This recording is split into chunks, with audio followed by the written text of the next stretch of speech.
let's talk Twitter now. Social media has become a huge part of our existence as human beings, whether it's Facebook, TikTok, Instagram, Twitter, something always pops up somewhere that, that has become a fundamental part of, how we receive news and how we interact as human beings.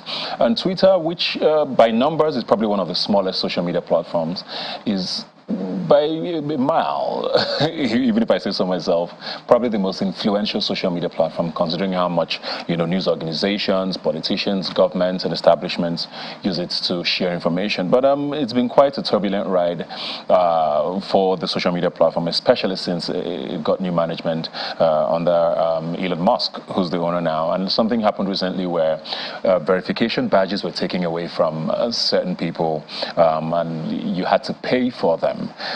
It's brought up the question about, how do you validate news? How do you know who's authentic, especially with legacy verified accounts? I'm joined now by Chisom Okafor, who's a marketing professional, to help me dissect this. How are you doing, Chisom? Hi, Ebuka. Good afternoon. How are you doing too? I'm very fine here.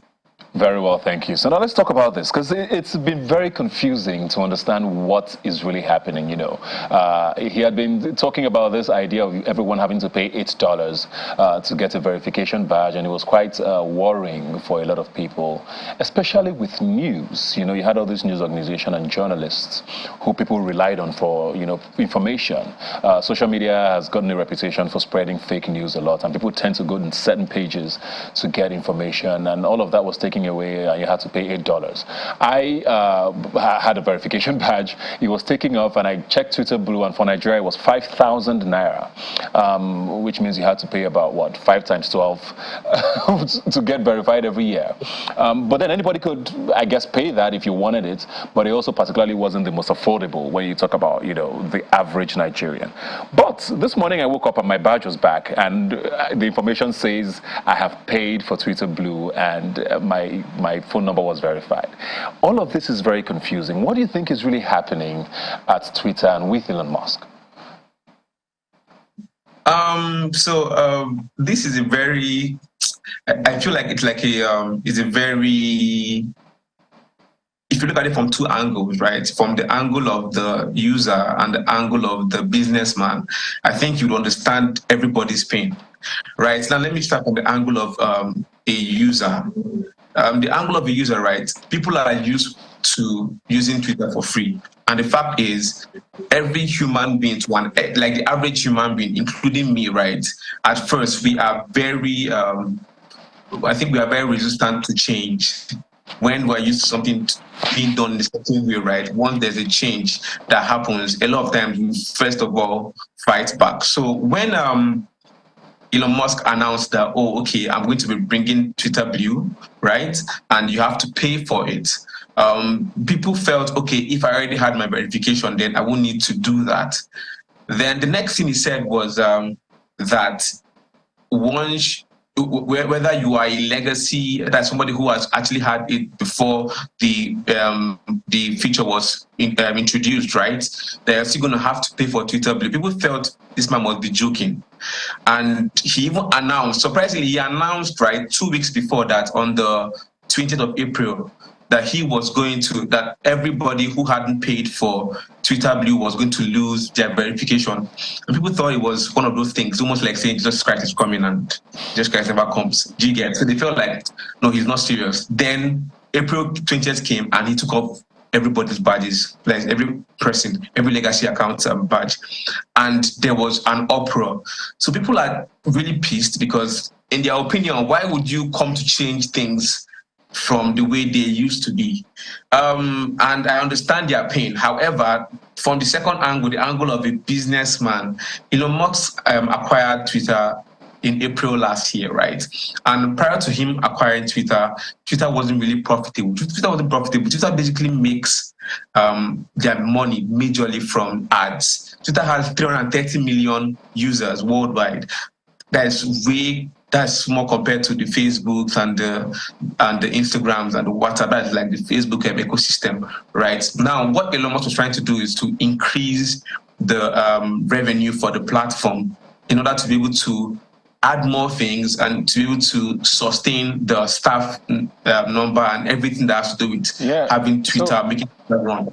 Yes, sorry for cutting you there, and I get that. I mean, everybody wants to make money if you're running a business. There's the one argument that says, well, nobody told you to go pay $44 billion for this business. We all knew it wasn't as profitable as, people thought. But isn't there? I mean, he's a smart businessman. He's been the richest man in the world a couple of times. So he does obviously know how to run a business. Or at least people think that he does. Isn't there a way to make money without what some people have now said to mean almost ruining a business that, people go there to verify information? How do you draw the line between making money and not losing out on this battle, where people are saying, well, we're not going to pay for this, we're going to leave if that's what it's going to mean? You talked about ads. Most other social media platforms make their money off of ads. What is Twitter doing wrong that they're not making enough revenue for ads, for example? Oh, okay. Compared to the Instagrams and the Facebooks, right? Twitter is relatively very expensive when it comes to ads. Twitter is expensive. It's very expensive when it comes to ads, and I think that's because of how the algorithm works, where it starts off as an ad, then moves on to it starts looking like it's organic. Right. So from the start, Twitter has always been expensive when it comes to ads. Instagram and Facebook are very, very cheap. For example, you can't run an ad without, I don't know if it has changed now, but for Twitter before, right, you can't run an ad with anything lower than $20. And that's like, you won't even get value for that. You get, unlike Instagram and Facebook, where you can run ads for as little as 1,000 naira.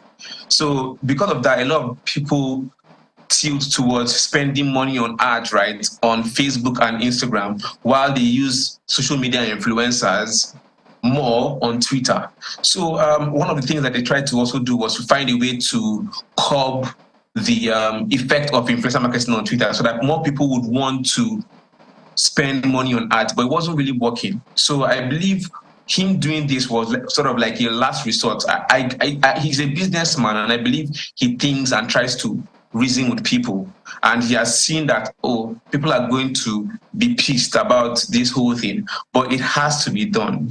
I think initially, right, if you notice when he introduced this whole Twitter Blue thing, people still had issues with it, even though they still went ahead to pay for it. So I think we're still having issues with accepting it at first, but people are still going to bend. That's what I think. Yeah, very quickly now, because we're almost running out of time. First of all, what's the future of sort of fake news now in the new Twitter ecosystem and impersonation? That's one of the biggest fears for people. Wow, I think that's majorly the biggest problem Twitter has when it comes to impersonation. Happens everywhere, right? Every social media platform. But for Twitter, it's easy for you to get misinformed before you discover that you've been misinformed. Do you get? So that's one of the challenges that Twitter has. And I think there's a need for a level playing field where both the businessman and the user are happy. So that I think one of the things that he just introduced also is that for government agencies, right, there's a process that you can actually go through to get your platform verified without paying. Now, these government agencies are also complaining that this process is not easy. It's not working as much as it should. However, I think it's more of him finding a level playing field where we can be able to verify people, maybe some sort of level in terms of verification. Let's say there's a bronze verification and there's a gold verification, or there's a blue verification for everybody, and there's a gold verification. Or once you attach your phone number or an email address, it automatically verifies. Okay. It automatically verifies your account, or maybe shows your. I don't know how, but there's a need for a level playing. Else, because right now there's a lot of fake accounts, framing presidents, framing celebrities, trying to scam people. Yeah. So yeah. Very quickly before we go, I want your personal opinion. How much do you think he's going to be able to crack this profit making for Twitter, or how long before you think he sells? I think he will crack it. It just takes people accepting the new normal, right, on Twitter. I think he will crack it. I think he will, because if he makes an average of $8, even though it's for bundle subscription, right? But like if you pay for a year, it's smaller. I think it's about $5 equivalent, right, per month. If he does that, and you have, let's say 20% of 330 million users of Twitter pay for that, that's a reasonable amount of money. That's outside what people would spend on ads, right? So I think that's one way he could actually break even. And also Twitter also included some features that allows for payments, and I think they will have some like processing fee or charges that would happen for those payments that happen via Twitter accounts. So definitely, I think he would make profits. Well, thank you very much, Chisom. We're all holding our breaths. I always say Twitter is my favorite social media platform, so I'm hoping it works out for all of us, because, I mean, I love going there. It's quite a fascinating place with all the drama and trolling that happens. Anyway, thanks a lot for joining us today. You're welcome. You're welcome.